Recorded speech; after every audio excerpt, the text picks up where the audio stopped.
Alright guys, here we go with section 9.4. We are now getting into series, which is simply the sum of a sequence. So when you have a sequence and you lay out, like let's just say there's 10 terms in a sequence. Well, if I added up all those 10 terms, I would call that a series, right? So a series is just the sum of a sequence. That's all it is. So that's a lot of what we're going to be talking about here in 9.4. So I want you to take a look at this first one with me. So it's talking about this stadium. It has 10 seats along the front row. So key little phrase right there, basically telling us that the first term of the sequence is 10. Right? So there's 10 elements in term number 1, the front row. Each row after that has 5 more seats. So that's an indicator right there that we are adding 5 every time to get the next term of the sequence. Right, so we're going to see this as an arithmetic sequence because we are adding 5 every time to get the next term in the sequence. The top row has 70 seats, so the last term of the sequence is 70. So here's the new question that's being thrown in. How many seats are in the entire section? In other words, what's the total? So they want us to add up all the terms, all the seats in this section to get a total. And that's when this becomes a series. So a couple things though. I want you to look at the formulas that we're going to be working with today for finding a sum. Found on page 651, looks like this. There's 2 versions of this formula, but really it's the same formula, and I'll show you why. Here's kind of the general form of this formula. If I wanted to find the sum of an arithmetic sequence, I would need to know the number of terms, I would need to know the first term, and I would need to know the value of the last term.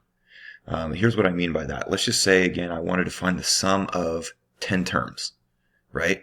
That would make n 10. Well, the value of the 10th term is what goes here. Okay, and so again, the same connection that I've discussed in previous formulas, still going on with these guys. This is the value of whatever that term number is. Okay, so that's all well and good if I know all 3 of those pieces of information. Right, so what we're going to find oftentimes though is I'll know how many terms there are, and I'll know the first term, but I might not know this guy. I might not know the value of the last term. And if I don't know that value, then I have to look back at our previous formula that looked like this to figure out the value of whatever that term is. Right? Well, what did this formula represent? This formula represented A of n. So if I take this formula and sub it into this guy right here, I get this. So this is just sort of an extended version of this formula right here. Okay, so if we take our previous formula for A of n, which looked like this, and we subbed it in for A of n and simplified it, this is the expression I would get. Right? So again, this is really just an extended version of a more detailed version of this formula. This formula is great if you have all 3 pieces, but oftentimes we don't have all 3 pieces, and we have to turn to sort of the more detailed version of that formula in order to figure out the total sum. But before we can even do that, one thing you're going to notice about the example that we're doing right now is we don't even know how many terms there are. They've told us that the first row has 10, and they've told us that the last row has 70, but what they haven't told us is how many terms there are. So I can't use this formula yet until I figure out the number of terms. And so that's the first thing that they run into in this problem, is they say, okay, well, here's the first term, here's the last term, and we know the common difference is 5, but how many terms are there? Right? We had to figure out the number of terms before we can even consider using a sum. So we're actually going back to our previous formula that looks like this. So A of n equals A1 plus n minus 1d. So we have to go to that formula first just to figure out how many terms there are. Then we can find the sum. Okay, and so that's pretty common with these type of problems is there's some side work oftentimes to find missing information before you can go to the sum formula and plug all the numbers in. So they said, okay, we need to know what term number has a value of 70. Okay, and so they said, okay, we have 70 as a of n. We know the first term. We know the common difference. Let's solve this equation and figure out the number of terms in this sequence.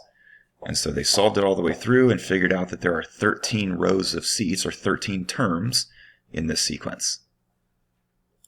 So now that we know that there are 13 terms, now we could use that formula for today, the one that says we're going to take first term plus last term and divide it all by 2. So we now know all 3 of those pieces of information. We know there are 13 terms, so we're going to say, okay, what's the sum of those 13 terms? Well, again, n would be 13. We know the first term, they told us, was 10. We know the value of the 13th term is 70.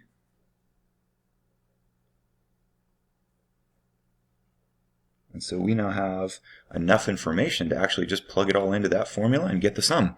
And so that's totally good. You can do that at this point. Sum comes out to be 520.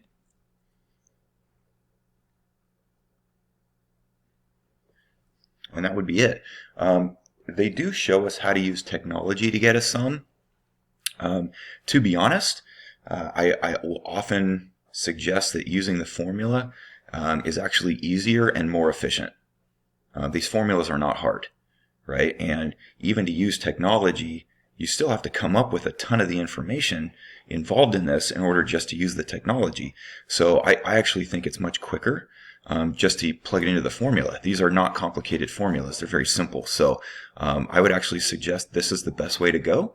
But let me quickly show you, if you want, you can take advantage of some technology. But I'll show you, there's still quite a bit of information you got to come up with just to use the tech. If you want to do what they did, which is using a graphing calculator, you can totally do this. It's just plugging in the information. You have to type in the sum of a sequence, and then you have to plug in the general rule of that sequence. Right? So they're actually using the formula a1 plus n minus 1 d. So they're plugging in the general rule. And then, but here's what makes it all complicated is, so first you got to get the general rule. You then have to type in n, just to tell your calculator that n represents the variable. Then you have to type in the first element that you're starting with. So we're starting with the first term. And then you have to type in the last term, which is 13. So in other words, you are telling your calculator, I'm going to find the sum of a sequence. The rule of the sequence is 10 plus n minus 1, 5. Then you have to tell your calculator that n is the variable. And then you have to tell your calculator that I am finding the sum of terms 1 through 13. So that's everything that's going in there. You'll find the sum and the sequence buttons in the catalog. If you look down here above the 0, you'll see, sorry, there it is. You'll find the blue, in blue it says catalog. Well, in catalog, you actually find everything that this calculator can do is in the catalog. It's like a summary of every button in this calculator. And they're in alphabetical order. So if you scroll down to the S's, you'll find the sum and you'll find the sequence. And then you can type all this stuff in. So you can do all that, and there's some description here of what's going on in all this. And you can even look in your book under example 1, and they'll give you some further detail for this. So you can certainly use a graphing calculator, but like I said, I really feel like this is even more trouble than it's worth. I would think that doing this is much easier to do. But you can use a calculator. You can use Desmos. Here's the general rule, right? 10 plus n minus 1, 5. So if I go to Desmos, open up the calculator, and go into functions, and this is what we're going to use. This is the Greek letter sigma. Sigma always represents a sum. So when I want to add stuff, I want to find the sum of a sequence, then I would use sigma notation. So if you click on sigma, here's what comes up. And here's the way this works, is I'm actually going to tell in sigma notation, I put what term I am starting with. Well, I'm going to start with the first term. And what term I am ending with. We're ending with the 13th term. So all I now have to do is type in the general rule, which was 10 plus n minus 1 times 5. And so I just have to type in the general rule, and I can get my sum that way. With this one, oftentimes we have to put the entire function, there it is. So you have to put the entire function in its own set of parentheses, like that. And right here, here's the sum. So you can use sigma notation in Desmos to find the sum of any sequence. So I guess one of the good things about this is it doesn't have to be arithmetic. It doesn't have to be geometric. It can be anything. As long as you know the general rule, it can be any sequence under the sun, and I can get the sum this way, right? This same sigma notation is actually in a lot of graphing calculators too. So if you look at mine, trying to get that glare off my screen, there we go. So if you look at mine, if I go under the math button, so I'm going to hit math, and I'm going to scroll all the way down to option 0 that says summation, and hit enter, I can actually type in the same thing in this calculator that you just saw in Desmos. Right? And I could type it in the same way and get my answer. So any of these ways are ways that you can do this within technology.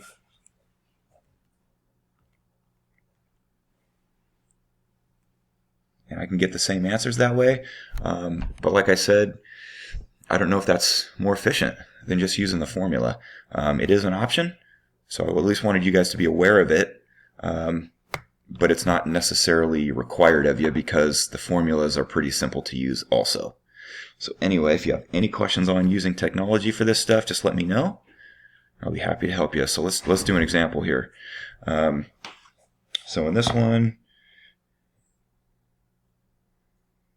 just looking to see if there's anything important up here. There's not too much. Let's just read here. So I got 10 seats along the front row, so very similar. We're starting off with a first term of 10. 46 seats along the top row. So they are telling us that the last term of the sequence is 46. So essentially I have the first term and the last term. There's 4 more seats in each row than the one preceding it, which means my common difference is 4. And just like the previous one that we just did up above, the one thing they're not telling me is how many terms are in this sequence. I know I started with 10 and I know I ended with 46, but I don't know how many terms it took me to get there. So we're going to use the formula that we learned in a previous lesson, which looked like this.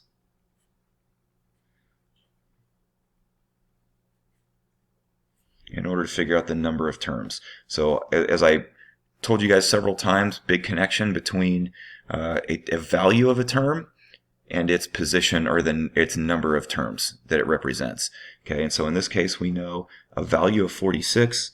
We want to know what term number has that value to it. So I know the first term was 10.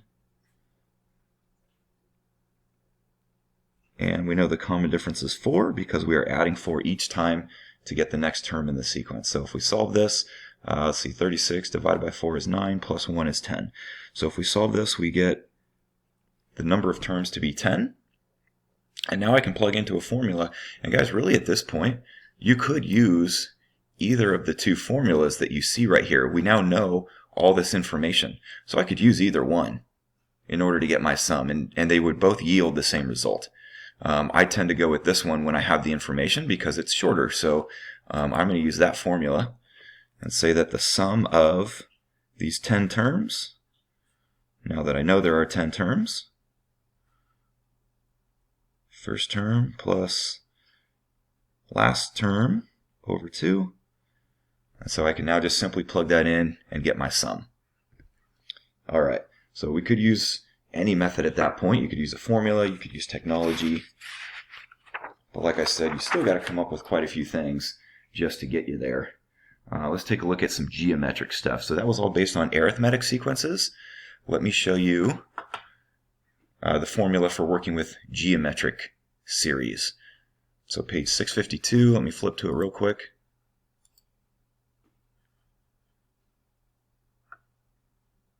Looks like this. So here's the sum of a geometric sequence. So the three things that you need to know for a geometric sequence are, again, the first term and the number of terms, that's n. But you also need to know the common ratio. So remember, in a geometric sequence, you don't have a common difference like arithmetics. You have a common ratio. Right? That's what defines a geometric sequence. It has a common ratio. And so that's what goes in here and here. I'm going to make a quick suggestion to you. There's nothing wrong with this formula. It works just fine. But one of the issues we run into is when the common ratio is negative, oftentimes people will screw up the signs. There's a minus here. If you have another negative here, oftentimes people do things in an incorrect order, and they might cancel out the double negative. They might put this minus incorrectly into their calculator, and that creates a problem. So I'm going to make a quick suggestion and say there is another way to write that formula. You can simply flip, let me just bring it up again. You can flip the order of both of these and it still works. So I can still put my a of 1 on the outside, but on the inside I can write it as r to the n minus 1 over r minus 1. And it's the exact same formula, but written in a different order. Works the same way. But it just becomes a safer approach when it comes to dealing with the signs within the formula, right? The negatives, especially if this is a negative value. I think this is a much safer approach, so I would actually recommend that you guys use this one. But we can do it either way. So within this one, let's just take a look at what they gave us. So they told us on this that my first term is 9. And they basically then sort of laid out the rest of the sequence here. And in a roundabout way, it's not that clear, but they are telling you right here what the general rule of this sequence is. Right? So here's the general rule. My first term was 9. My common ratio is 1/7. And this n minus 1 is represented by a 7 right there. So here's what they're trying to tell you. Here was the formula we got for geometrics. Looked like this. Right? That was the general rule of this. And so what they're trying to tell you right here is that the first term is 9. The common ratio is 1/7. And here's something you have to be very careful on. If this is a 7th power, how many terms were there? So if 7 equals n minus 1, that must mean that there were 8 terms in this sequence. Okay, so that was my first term, second term, third term, fourth term, all the way up to the 8th term looked like this. Okay, so what can we take away from that?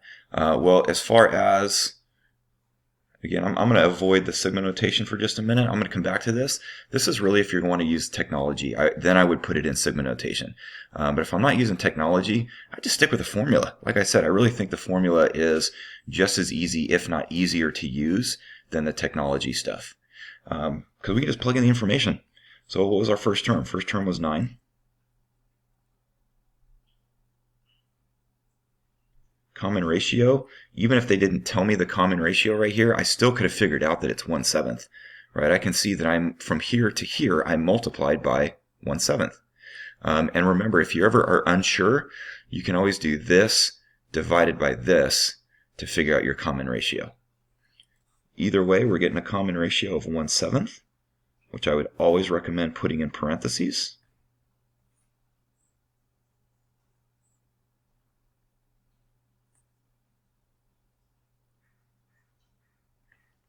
Because of the exponent that we're about to throw in there, I would always put my common ratio in parentheses, especially if it's negative. That's important.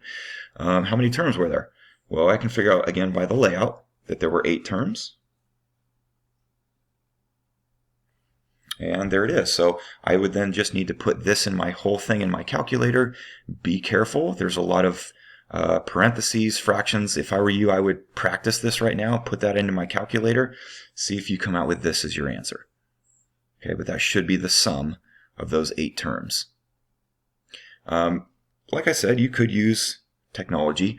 I just showed you guys how you can put sigma notation into a graphing calculator or into Desmos. You could type it in just like this. First term, last term. So we are working with terms 1 through 8. And this is the general rule, right? Laid out by this formula that we learned in the past. And so I could put all that into either a graphing calculator or Desmos and get my sum. So you can do that. Nothing wrong with it. You can use the tech route. You can use the formula route. Whatever gets you there. So practice it with this one. I will help out. But do watch this example because there's something I should point out to you guys within this here. Just like what we started out this lesson with, we do not know, based on this information, how many terms there are yet, right? I know that the first term is 1. I can clearly see that we are multiplying by 2. So my first term is 1. I can see that I am multiplying by 2 every time to get the next term. So there's our common ratio. What we don't know is how many terms. So that's where that previous formula comes into play. This one.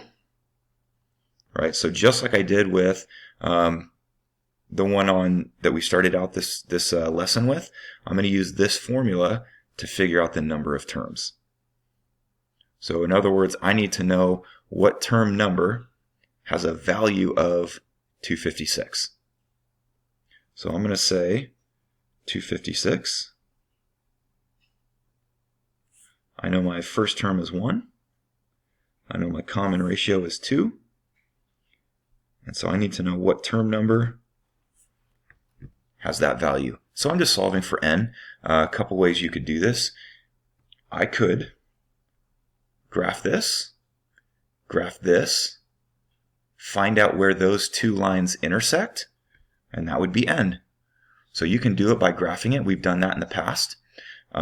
You could solve it using logarithms, which is what I'm going to do. So I would start by dividing this over to the other side, which of course is still 256. I am then going to, well, there's 2 different ways to do this. I could just take the log of both sides, or I could translate it into log form. I'm going to take the log of both sides.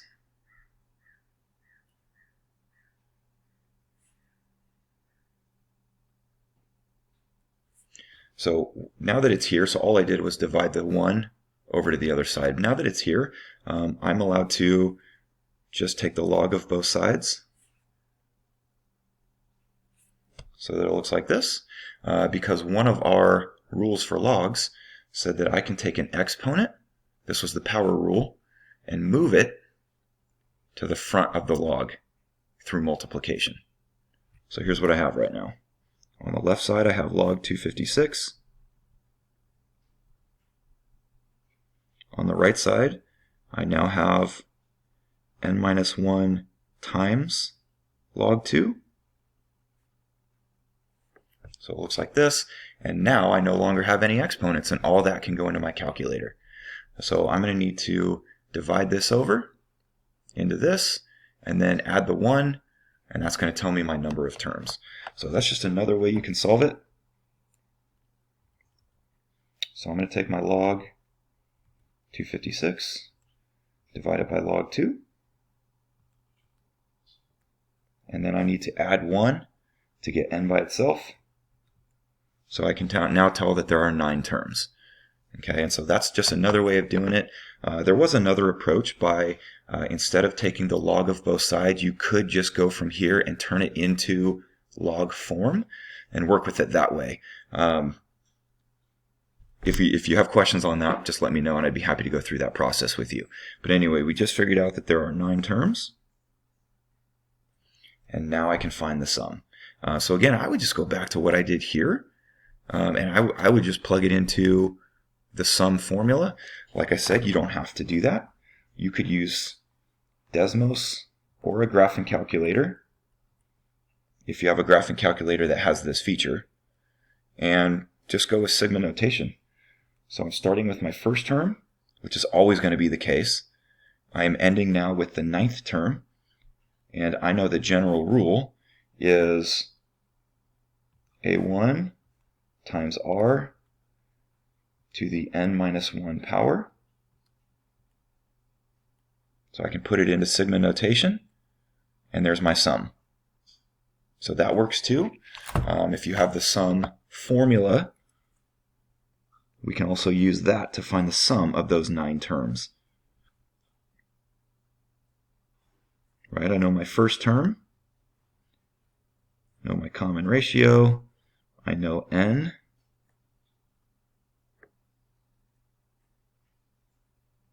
So if I plug all that into our sum formula, I could also get the sum doing that as well. All right. So now let me take you down to this guy. All right, guys, so we're looking in this one now at finding the sum of an infinite geometric series. So, guys, 2 things. This is for cases that are infinite and geometric. Right, so now we are talking about a sequence that goes on forever, and it has a geometric pattern to it.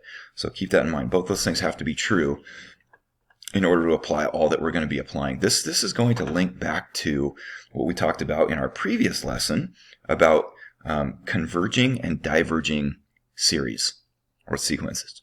So for these guys, let me first kind of give you a quick explanation on what's going on with these. Let me first say, obviously, if I have a sequence that is going on forever, could I really find the sum of an infinite sequence? Not if it keeps going on forever. There's no way to get a true sum because it keeps going. There's always more numbers to be added.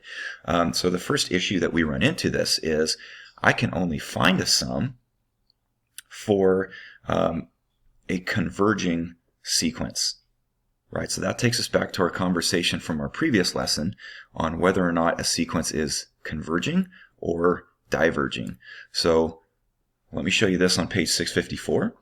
So for an infinite series, which here's just kind of their general layout of it. So you can see right here by the notation that this is relating to an infinite sequence. So the only time this can really be applied, sorry, I'm moving my document cam. The only time this can really be applied is in a converging sequence. So if your sequence is converging, remember that means that it's like approaching a horizontal asymptote. It has to have a limit, right? So if I can identify the limit of this sequence and figure out what value it is approaching, then we can at least get what we would call a partial sum of that sequence. Because it's infinite. It goes on forever and ever and ever. So I'll never find a true sum of an infinite sequence.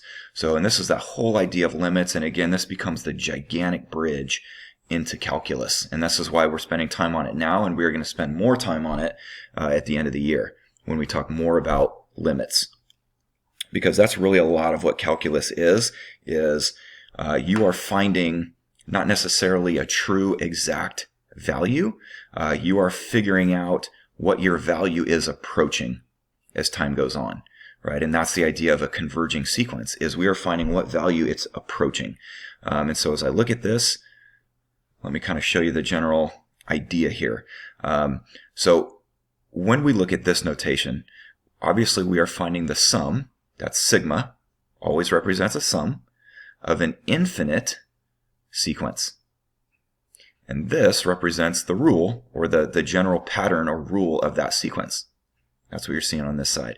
And so in order to do that, what we are really identifying is the limit that it's approaching. Okay, and so that's what we're really trying to figure out is I look at this, the sum of this sequence, what value is it approaching as time goes on or as n gets bigger?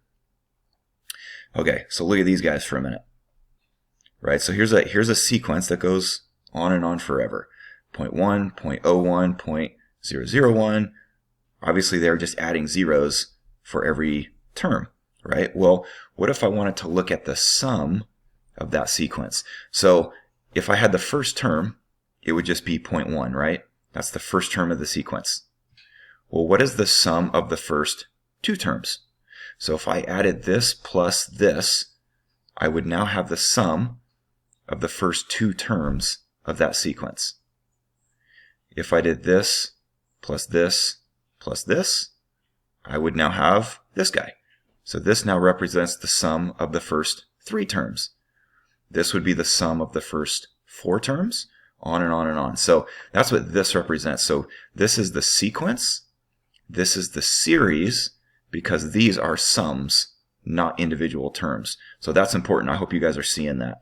But as I look at the sums, it became 0.1, 0.11, 0.111, on and on and on. So all these ones, right? So what value does it appear that I'm approaching?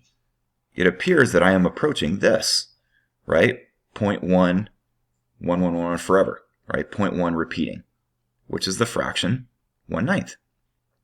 So if I were to, say, graph this, right, we would see that it is approaching a sum of 1/9. And so what we would say, it is converging, right? And it's converging on a value of 1/9. And so we can say that this has a sum. Like I said, it's not really a true sum because I can never get a true sum of something that goes on forever. But what we're saying is we're saying that it's a partial sum because this is simply the value that it's approaching or getting closer and closer and closer to as time goes on. What about this one? So 10, 20, 30, 40. So if I were to look at the sums of this, so the first sum would be 10. The sum of the first two terms would be 30. This would be the sum of the first three terms. The sum of the first four terms, sum of the first five terms. As you look at this one, even if we were to plot this like on a graph, you would see it's doing something like this. It's going up and up and up forever, which means it's approaching infinity, which we've talked about before, meaning it diverges. It doesn't have a true sum. It's a divergent series, so it doesn't have a true sum. There's no value that it's approaching. There's no horizontal asymptote, is the idea. So that's the difference, is what we are looking for is, does it converge on a value or is it divergent? Here's one of the ways you can always sort of identify this. I'll give you a little trick. When your common ratio is between -1 and +1, then we're going to tend to see a converging sequence. But if your common ratio is beyond that, or if it doesn't even have a common ratio, then it's not going to exist at all, right? So this being an arithmetic pattern would never represent a converging sequence because it doesn't have a common ratio at all, right? Much less a common ratio that's between -1 and +1. Right, so that's typically what we are looking for. If you looked at this sequence, I would see that this has a common ratio of 1/10. Well, 1/10 is clearly between -1 and +1, which is why it did have a limit to it.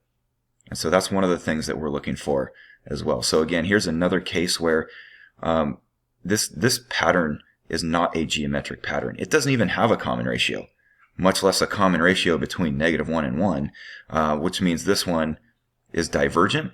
It does not have a sum. Okay, let's go through a couple. And then we'll talk formulas. So here's a few examples that they're giving us, and they want us to see, does it converge? And if so, what is it converging on? What is the sum? Okay, and so if I were to look at these guys, so if we were to graph this, all right, so let me explain this guy here real quick. So if I wanted to find the infinite sum, say there's a little infinity sign of that sequence right there. So again, if I plugged in a 1, I would get the first term, which is 6. If I plugged in a 2, I would get the second term. If I plugged in a 3, I would get the third term. Well, again, as I start adding those terms together, what do they add up to? So let me show you a quick way of looking at these values here. So I actually put this into Desmos already. Here's that same problem that we're just looking at. So what if I just wanted to find the sum of here's the first term. So the sum of the first term would just be 6, right? Well, the sum of the first, let me type it in this way. I can do this real quick this way. What's the sum of the first 2 terms? Sum of the first 2 terms would be 7.5. Sum of the first 3 terms, 7.875. Sum of the first 4 terms, look at that number. Tell me what we're approaching here. The sum of the first 5 terms, look at that number now. Sum of the first 6 terms, now look at it. Sum of the first 7. So what value is our sum approaching as this gets bigger? Well, let me make it even more obvious. Let me put in the sum of the first 20 terms. See now what we're approaching? We are obviously approaching a sum of 8. So this is the more terms I add, it becomes more and more clear what my sum is approaching. I am clearly approaching a sum of 8. If I put in a supergiant number, it just says 8, right? Even though it's not truly 8, right? It's just basically saying it's so darn close to 8 that we're just going to call it 8, right? Because this is like 7.99999 for a really long ways off, right? And so they're just saying, okay, it's 8, right? Even though it's not exactly 8, it's so close, they're just going to call it 8. So the limit of this series is 8. That's the value that it's approaching. It is converging on 8. Okay, and so that's really what we're seeing on this. So as I look at this, how would we have figured that out? So there is actually a formula for this, and you can see this in your textbook. Let me just write it down. The sum of an infinite sequence is the first term over 1 minus r. Super simple formula, right? But what I'm trying to show you, so we're trying to see that even though there's this simple formula, there is a limitation to it. There's a limitation to it in that this only works if your common ratio is between 1 and -1. Right? That's the only time it works, because if this is true, like I can see right here, my common ratio was 1/4. Definitely fits this description. So that's why it had a limit to it. And that's why this formula works in a case like this. If we were to graph it, we would have seen that this has a limit that was approaching 8. Right? And that's where this value comes from. But it only works under these conditions. This is what makes it a converging series, is because its common ratio is between -1 and 1. That's what makes it converging. That's what makes this formula work. And again, it tells us that my sum is approaching 8. It's not exactly 8, but we call it 8 because it's so close to it as time goes on. Right. So all I have to do, once I recognize that this is converging, is plug it into this formula. So I'm just going to do my first term, which is 6, over 1 minus my common ratio. And if you simplify that, you do get 8. Just a quick side note, your book doesn't write it out this way. That's the way I write it because I think it's more clear. The way that they write it is they say the absolute value of r is less than 1. So that's the way they identify it. That means this. So I've just seen this as sort of an easier way to look at it. You could write it this way and it would mean the same thing. So let's move on here. Let's peek at a couple of these guys here real quick. So they used a different notation on this, so I wanted you guys to see this. On this one, instead of saying n equals 1, they're saying n equals 0 to infinity. And instead of writing this as n minus 1, they just wrote it as n. So I wanted you to see the difference on this and how we could interpret that. So what they're saying on this is they want us to start with a term number of 0. So if I want to know my first term of the sequence, because here's the formula, I need to know the first term and I need to know the common ratio. Well, the first term is if I plug this in for n. So if I plug in a 0 for n right here, well, what's anything to the 0 power? 1, right? So that tells me that my first term is 1. And what's our common ratio? This right here, the base of our exponent, is our common ratio, right? So I know the common ratio is negative 12 over 33.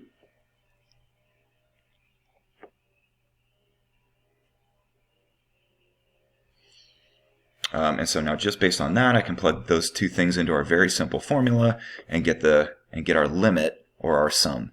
Do keep in mind, I am checking to make sure that it fits this description, which negative 12 over 33 does fit this criteria, which means it is a converging sequence, which then tells me I'm allowed to plug it into this formula. If you have a common ratio that does not fit this description, or you don't have a common ratio at all, don't even try to plug it into this. We would simply say it's divergent and an infinite sum does not exist. So just like you did on this one here, you could take this information, plug it into this formula, and get your answer. Real simple. So take a look at this one. So here's my common ratio, 17 over 16. That is a number that is bigger than 1, does not fit this criteria, so it is not a converging sequence. It is a diverging sequence. So this thing diverges. In other words, there is no infinite sum. There is no limit, right? In other words, if I graphed it, it would not be approaching a horizontal asymptote. It would be approaching infinity, which is why it's a diverging sequence. I'm trying to help tie all this together because you guys are going to definitely be doing this not only later on in this course, but you're going to be doing it in calculus for those that go that far. So really important that you kind of link all these ideas together and why this works or doesn't work. All right, one more if you want to pause and try this one on your own. Actually, we're going to do one that you could try on your own down here. This one's obviously already done for us here. So with this one here, again, I can see this has a common ratio of 1/3, right? Because I'm multiplying by 1/3 every time to get the next term in the sequence. So it does fit this criteria. So I'm going to take my first term of 1 and put it right there. I'm going to take my common ratio, which is 1/3, put it right there, and then it's simple calculator work to get this guy, right? And so if you were to graph, again, this is always what I want you to see, if you were to graph the sum, you would see that it is approaching a horizontal asymptote of 1.5, right? And that's the connection that we would see graphically in terms of this sequence. Here's one if you want to try one on your own. So I picked number 14 because I thought it was a little less obvious as to what's going on here. So does it converge? In other words, does it fit this description? And if it does, then find the sum. So that's kind of the process here. So as I look at this one, if I did this divided by this, what do we get? So what's 7.5 divided by 10? You guys can already see what that's going to be, 0.75. But again, the shortcut on that is, not shortcut, but I'm always doing any term divided by the previous term to get the common ratio. So what if I did this divided by this? Sorry. What if I did this one divided by this one? Do I get the same answer? So 5.625 divided by 7.5. I am getting the same common ratio. This is a number between -1 and 1, which means this is a converging sequence. So I'm going to move forward and find the sum and say my infinite sum is my first term over 1 minus the common ratio, which I'm going to point out one more idea on this, if you bear with me. So, guys, what is 1 minus 0.75? 0.25. So if I did 10 divided by 0.25, that would give us 40. So again, if I were to turn this into a series, meaning if I were to actually list out the sums as we go on, so the sum of the first term, sum of the first two, sum of the first three, if I really listed those out, right, what we're going to see on this is a graph that is approaching a horizontal asymptote of 40 the farther you go to the right, which means it is converging on this as its limit, right? And so this has a limit of 40, or we would say a sum of 40. One last thing I'll show you.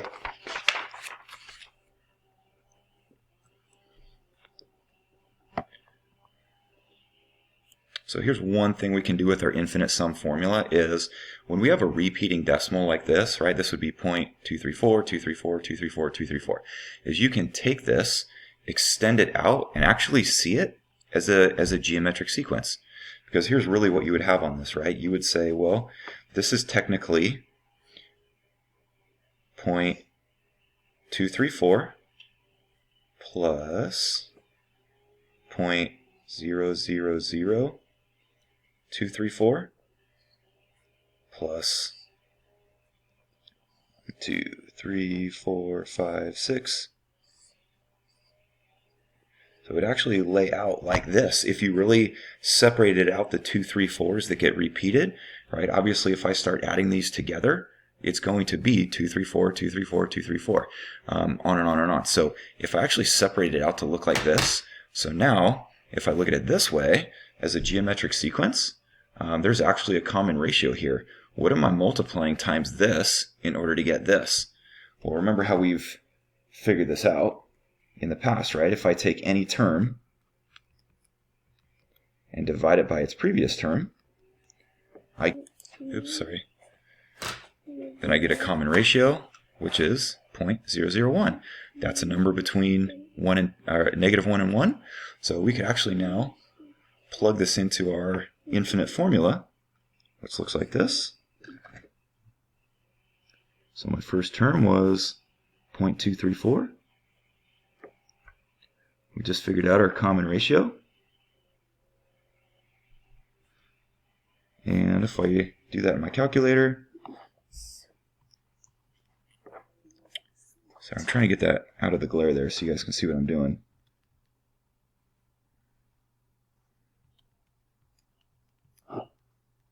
Let me change that to, there's obviously the repeating decimal. I want to see that as a fraction of 26 over 111. So it's a formula or a method that we can use to actually take repeating decimals and convert them to fractions. So anyway, that's what that one would look like, but pretty simple way of looking at those. But that is it for 9.4.